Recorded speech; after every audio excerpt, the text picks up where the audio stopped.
Di ujung hayatnya, Soekarno, proklamator kemerdekaan dan Presiden pertama Republik Indonesia, terbaring lemah. Tubuhnya yang dulu gagah perkasa, kini menyimpan jejak-jejak sakit yang menghantui.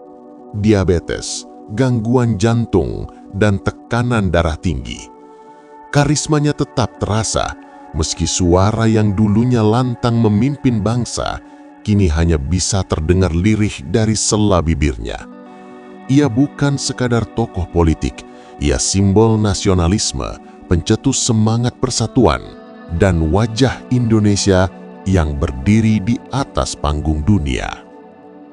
Di sisi lain, ada Muhammad Hatta, Bung Hatta, wakil presiden pertama yang cerdas, tegas, namun memiliki kelembutan hati yang jarang tampak di panggung politik. Ia bukan hanya partner politik Soekarno, tetapi sahabat yang memahami setiap pasang surut hidup dan keputusan yang diambil oleh Soekarno. Bersama, mereka adalah duet yang menorehkan jejak sejarah kemerdekaan, mengukir naskah proklamasi 17 Agustus 1945, dan memimpin bangsa ini melalui gejolak politik yang tak jarang membenturkan prinsip dengan pragmatisme. Hubungan keduanya bukan sekadar hubungan politik, ia adalah kisah persahabatan yang diuji oleh perbedaan pandangan, tekanan kekuasaan, dan pergeseran zaman.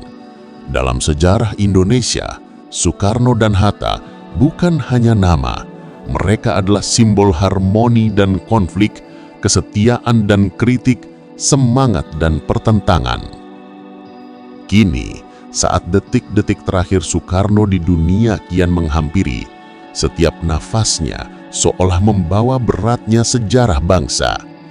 Setiap tatapan mata yang menatap Bung Hatta bukan sekadar pandangan sahabat kepada sahabat, tetapi catatan akhir sebuah era. Apa yang tersisa adalah momen yang syarat emosi, kesedihan, dan kenangan. Momen yang akan tercatat sebagai detik-detik terakhir seorang proklamator ditemani sahabat sejatinya.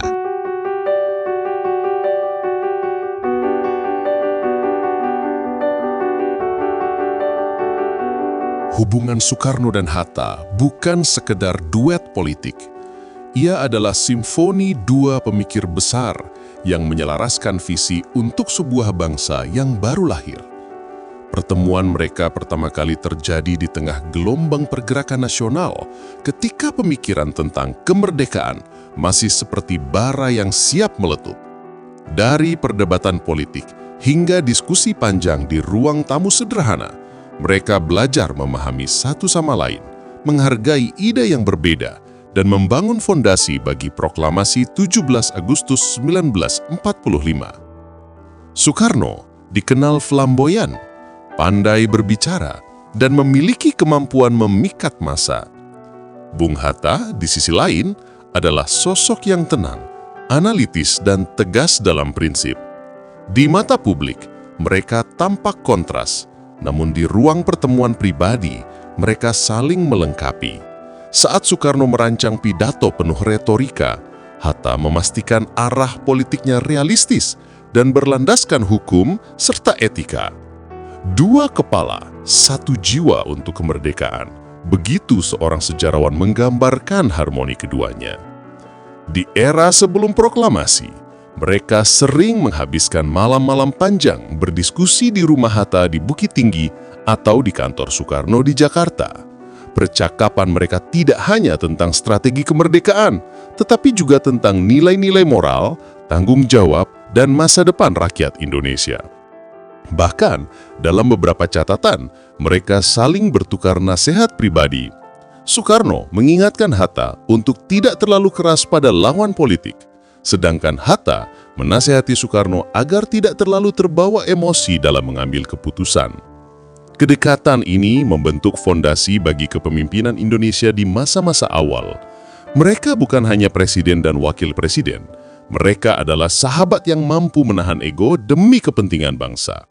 Meski kemudian perbedaan pandangan akan muncul, terutama setelah kemerdekaan, Jejak kedekatan awal inilah yang membuat momen terakhir mereka, detik-detik Soekarno menjelang wafat, sangat dramatis dan penuh makna.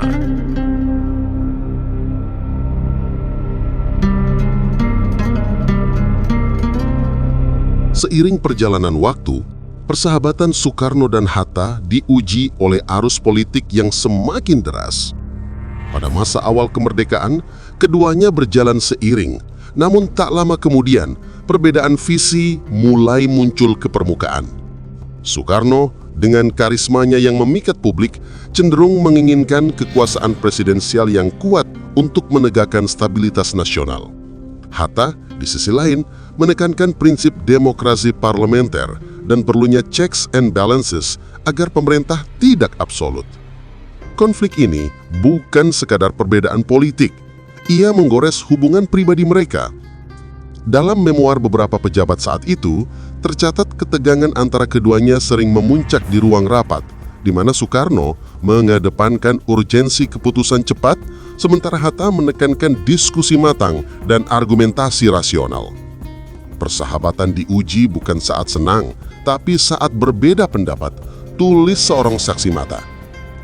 Ketegangan semakin terlihat pada awal 1950-an, ketika Indonesia menghadapi pergolakan politik internal, pemberontakan DITII di Jawa Barat dan Aceh, konflik antara partai-partai politik, serta tekanan dari dunia internasional. Soekarno ingin mengambil tindakan tegas, terkadang melewati jalur parlementer, sedangkan Hatta menentang langkah-langkah yang dianggapnya berpotensi mengikis prinsip demokrasi. Perbedaan ini menimbulkan jarak emosional, meski mereka tetap saling menghormati. Namun kontroversi itu tidak membuat hubungan mereka hancur total. Di balik perdebatan sengit, keduanya masih menyimpan rasa hormat dan pengakuan atas peran masing-masing. Konflik politik ini lebih tepat disebut sebagai gesekan ideologis, bukan pengkhianatan pribadi. Tapi gesekan itulah yang kemudian membentuk latar belakang kesedihan mendalam yang mereka rasakan di detik-detik terakhir Soekarno, ketika Bung Hatta menatap sahabatnya dalam kondisi sakit dan terpinggirkan oleh rezim baru. Perbedaan pandangan yang dahulu memicu kontroversi kini menjadi refleksi pahit dari sebuah persahabatan yang tak lagi utuh seperti masa-masa mereka menulis proklamasi.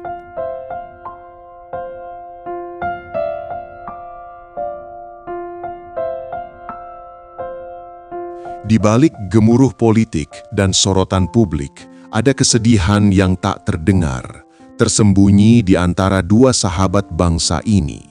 Soekarno dan Hatta, yang pernah seirama membentuk fondasi kemerdekaan, kini merasakan jarak emosional akibat perbedaan pandangan yang makin tajam. Setiap keputusan yang diambil Soekarno, yang dianggapnya untuk kestabilan negara, kerap membuat Hatta gelisah. Sebaliknya, setiap kritik Hatta yang dimaksudkan untuk menyeimbangkan kekuasaan kerap menimbulkan rasa kecewa pada Soekarno. Bagi Soekarno, ada rasa sakit tersendiri menyadari sahabat yang dulu selalu berada di sisinya kini harus menahan perasaan kecewa demi prinsip. Ia merasakan kesepian yang kian mendalam, seolah perjuangan hidupnya dipertanyakan bahkan oleh orang yang paling memahami dirinya. Hatta, di sisi lain, menyimpan kepedihan mendalam. Mengetahui sahabatnya terpinggirkan dalam pusaran politik yang ia sendiri tak kuasa ubah, membuat hatinya tersayat. Ia memahami Soekarno, tapi prinsipnya menuntutnya tetap bersikap kritis.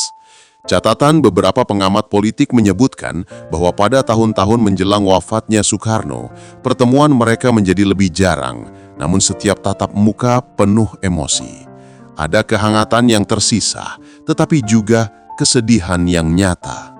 Mata Hatta sering berkaca-kaca ketika berbicara tentang masa lalu, tentang malam-malam panjang mereka berdiskusi strategi kemerdekaan, tentang proklamasi 17 Agustus, dan tentang mimpi mereka untuk Indonesia yang adil dan merdeka. Kesedihan itu bukan sekadar nostalgia. Ia adalah refleksi pahit dari realitas politik yang memaksa mereka menempuh jalan berbeda. Namun di tengah jarak dan perbedaan, rasa hormat tetap ada. Mereka tahu, walau langkah mereka tak lagi seirama, kontribusi masing-masing tetap tak tergantikan.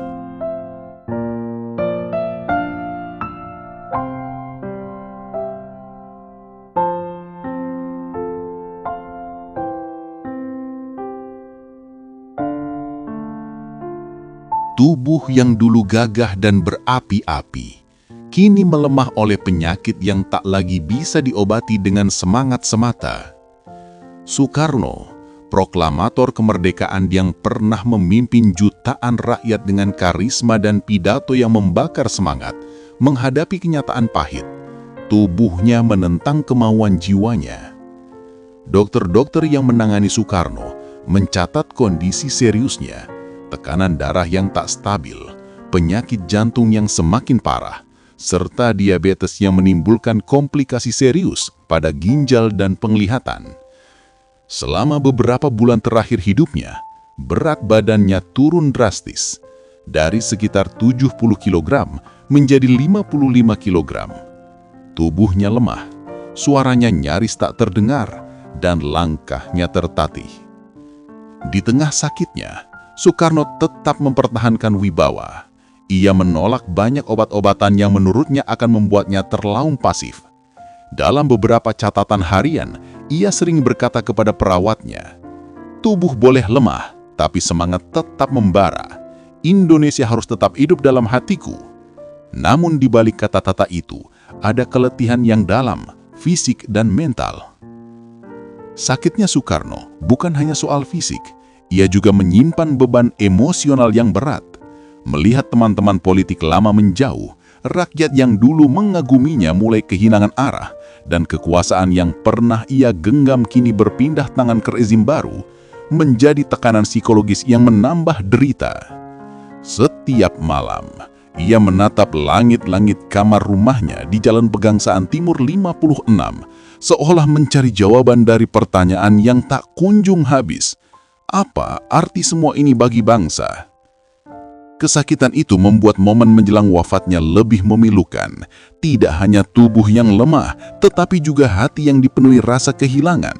Bukan hanya kehilangan kekuasaan, tetapi juga jarak dengan sahabat lama, Bung Hatta.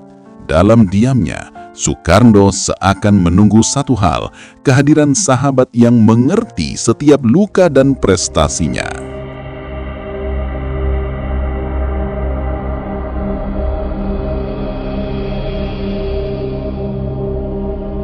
Bung Hatta, sosok yang dikenal tenang dan tegas, tak kuasa menahan gejolak emosi saat mendengar kabar yang membuat hatinya sesak.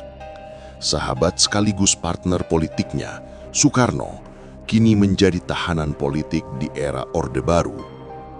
Pria yang dulu berdiri di sampingnya saat menyusun proklamasi 17 Agustus 1945, kini terpinggirkan, dikekang, dan jauh dari sorotan publik yang pernah memujanya. Berita itu datang melalui laporan resmi dan kabar dari penjabat lama.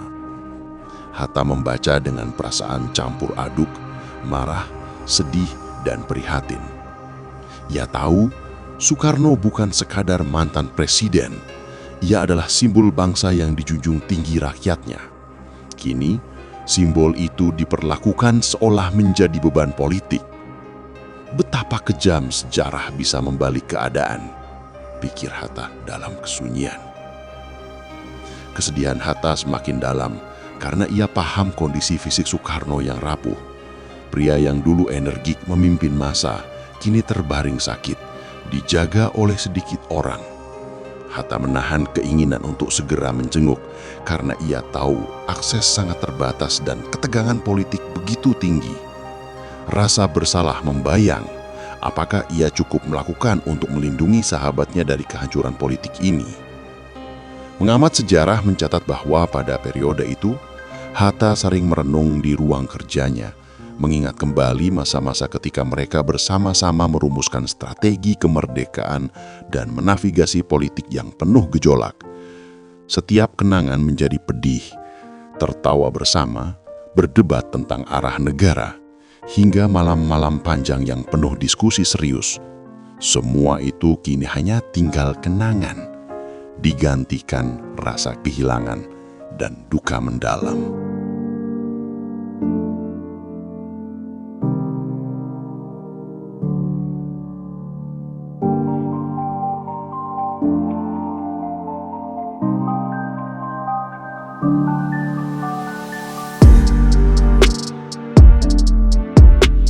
Ruang rumah sakit diiringi udara yang sunyi, hanya suara detak mesin medis dan napas berat. Tubuh Soekarno, proklamator kemerdekaan dan Presiden pertama Republik Indonesia, sudah sangat lemah dan membengkak. Penyakit yang menggerogoti tubuhnya telah mencapai tahap kritis, namun matanya masih terbuka, menatap jauh ke arah dunia yang mulai ia tinggalkan. Waktu itu, Hatta datang. Ia bukan sekadar sahabat lama, ia adalah rekan seperjuangan, pendamping dalam mimpi besar memerdekakan bangsa. Begitu memasuki kamar, Hatta menangkap tatapan mata Soekarno yang masih memancarkan kilau semangat lama. Air mata tak bisa ditahan, menetes dan jatuh ke bantal, menandai perasaan yang terlalu dalam untuk diungkapkan dengan kata-kata. Tubuh Soekarno yang bengkak membuatnya tak bisa digerakkan atau dipijat seperti biasa. Hatta hanya membelai tangan sahabatnya dengan lembut, sebuah sentuhan yang lebih dari sekadar fisik. Ia adalah pengingat akan perjalanan panjang dari masa penjara hingga proklamasi, dari kongres hingga perundingan internasional. Di tengah kesunyian, percakapan sederhana namun penuh makna tercipta. Hatta dengan bahasa Belanda yang sudah menjadi bahasa sehari-hari mereka bertanya, "Hoe gaat het met jou? Apa kabarmu?" Soekarno dengan suara lemah menjawab, "Met." Ruang itu seketika dipenuhi keheningan yang berbicara lebih keras daripada kata-kata. Momen itu diperjelas ketika Soekarno meminta kacamata kepada suster. Ia ingin melihat Hatta lebih jelas, agar tatapannya mampu menangkap setiap detik kebersamaan terakhir mereka. Sekalipun sakit, mata itu berbicara tentang rasa syukur, penyesalan, dan penghargaan atas perjuangan yang telah mereka jalani bersama. Waktu seakan melambat di kamar itu. Cahaya matahari sore menembus jendela, membentuk bayangan lembut di lantai kayu. Percakapan mereka sederhana, namun syarat makna.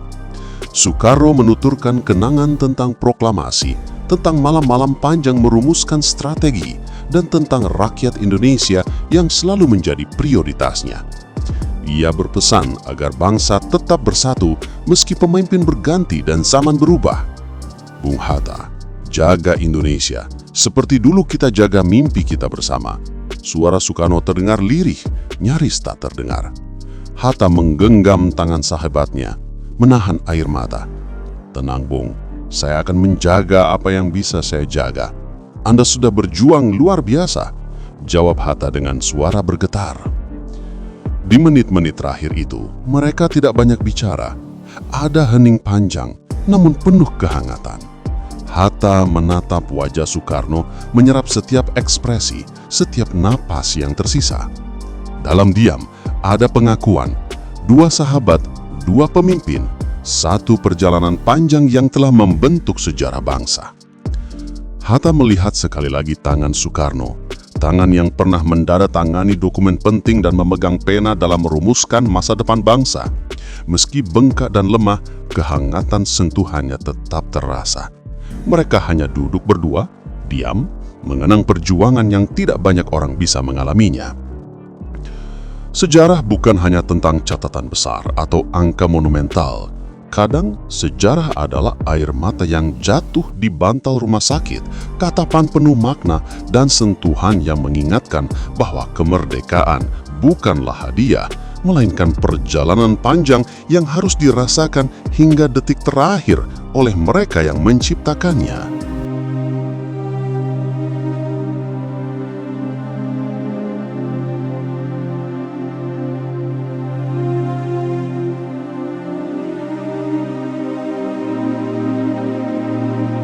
Pagi itu, tanggal 21 Juni 1970, udara di Jalan Pegangsaan Timur terasa berat, seolah menyimpan duka yang belum tersampaikan. Tubuh Soekarno, yang selama ini menjadi simbol semangat bangsa, kini tak lagi sanggup melawan penyakit yang menggerogoti setiap organ vitalnya. Setiap napasnya terdengar rapuh, seperti menghela sejarah panjang yang kini mencapai akhir. Bung Hatta berada di sisi tempat tidur. Ia menggenggam tangan sahabatnya, merasakan detak jantung yang semakin melemah. Tidak ada kata-kata yang mampu menggambarkan kepedihan yang dirasakan saat itu. Hanya tatapan dan genggaman tangan yang menjadi bahasa terakhir antara dua sahabat yang telah menulis babak kemerdekaan bersama. Pada pukul 7:10 pagi, dengan napas terakhir yang tersengal-sengal dan mata yang menutup perlahan, Soekarno wafat. Dunia politik yang pernah ia kuasai seketika menjadi hening. Tidak ada sorak-sorai, hanya rasa kehilangan mendalam yang menyelimuti setiap orang yang berada di ruangan itu. Hatta menundukkan kepala, air matanya jatuh perlahan mencium tangan sahabat yang kini telah tiada. Momen itu bukan sekedar kematian seorang pemimpin. Ia adalah penutupan sebuah era. Era di mana Soekarno memimpin bangsa dengan karisma dan visi, membawa Indonesia melewati gejolak politik, harapan dan impian kemerdekaan. Hatta, meski penuh kesedihan, tetap berdiri sebagai saksi terakhir, menghormati perjuangan sahabatnya. Suasana di sekitar rumah sunyi, hanya terdengar bisikan doa dari orang-orang yang hadir. Sejarah mencatat bahwa kepergian Soekarno adalah titik akhir perjalanan seorang proklamator. Namun warisan semangat dan cita-citanya tetap hidup dalam setiap langkah bangsa Indonesia.